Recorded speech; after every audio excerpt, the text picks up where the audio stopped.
Welcome back to Ride University. My name is Omar Mohammed, helping you improve and progress in business and in life. I want to welcome back those individuals who have been here for the beginning, and welcome the new individuals. So, as you know, RIDE stands for Returning Citizens Aspire to Develop Entrepreneurial Ventures. It's powered by EDAC, the Entrepreneurial Development and Assistance Center at Morgan State University. And we're funded by the Minority Business Development Agency out of Washington, D.C. So as you know, we've gone through this 5-step process, and each one of those steps had 2 workshops. So this is the final of the workshops. So this is part 2 of money. All of these videos are available for you at edacmorgan.com. Just click on RIDE and you'll see RIDE University. So today we're going to focus on still money. We're going to focus on how do you generate money now that you have this wonderful idea. How are you going to make money?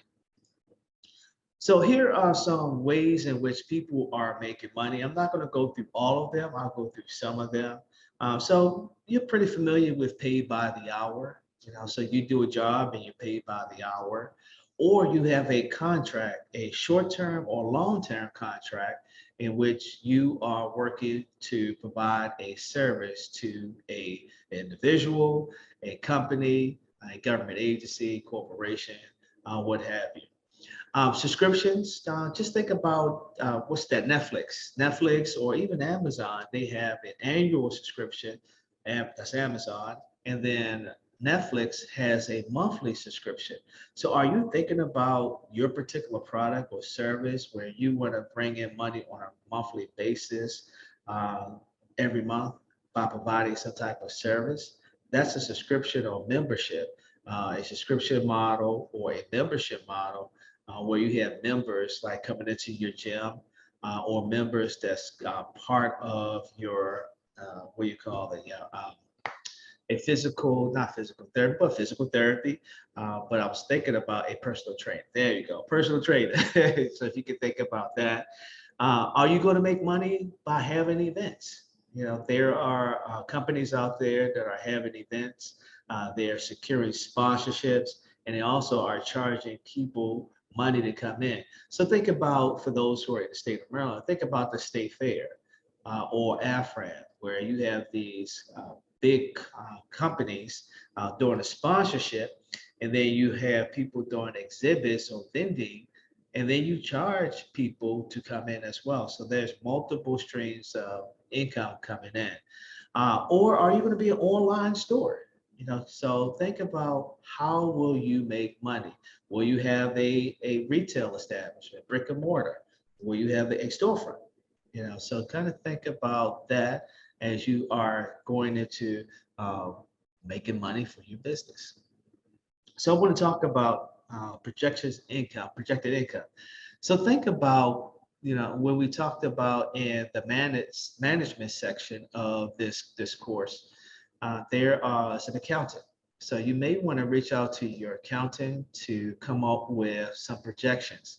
So you're really projecting normally on a yearly basis, even though I have quarterly on here, but on a yearly basis, you're going to project, what are my revenues and what does it cost me to generate those revenues?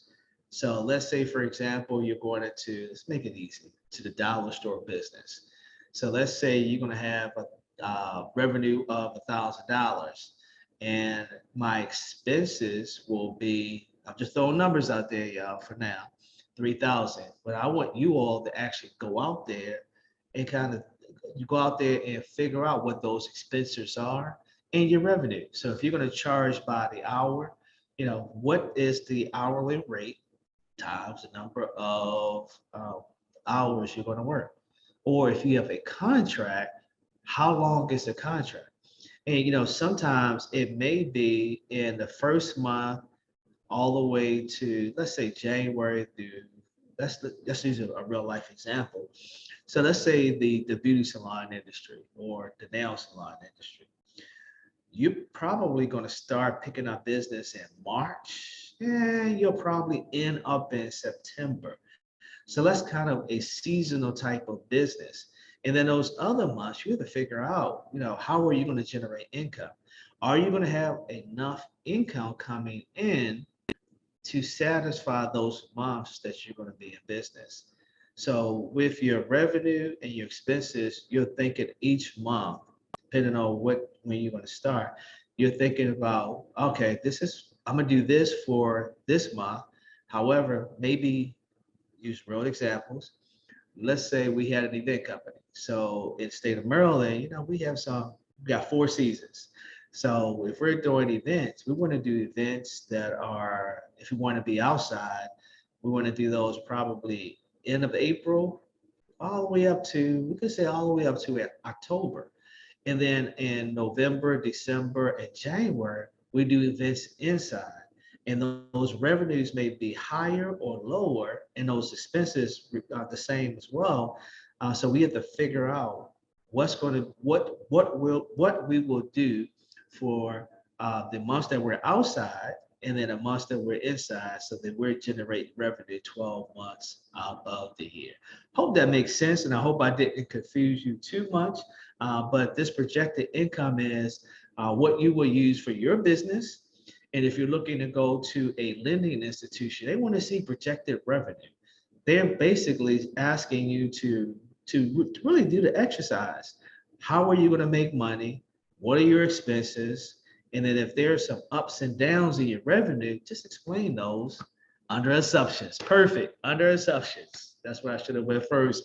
So what is your price and how many people will you target? So it's just an example. And so your price times the number of people, hours, or units will give you your monthly revenue. And I mentioned the dollar store earlier. Everybody is not going to have cost of goods sold. A dollar store will have cost of goods. So that's basically you going to get the product and you're marking it up will be your revenue. And then the difference between the two would be your gross profit. And then you start figuring in your expenses, your utilities, your rent, your telephone, your gas, your Wi-Fi, internet, so those things will come to play as well. So as you think about your money, you want to think about how are you going to generate income for your business? And then what does it look like over a 12-month period?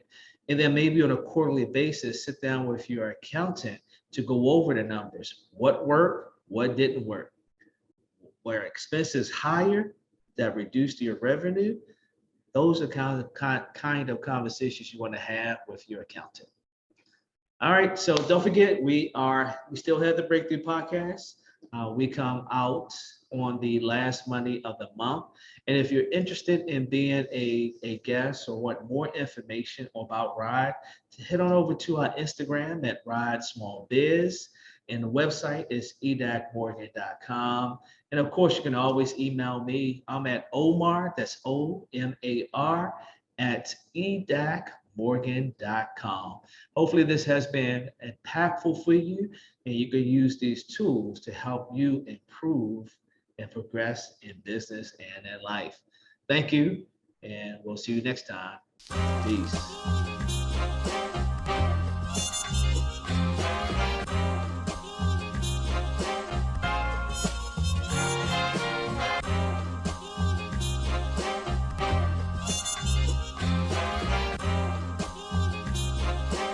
This is Mixla Production.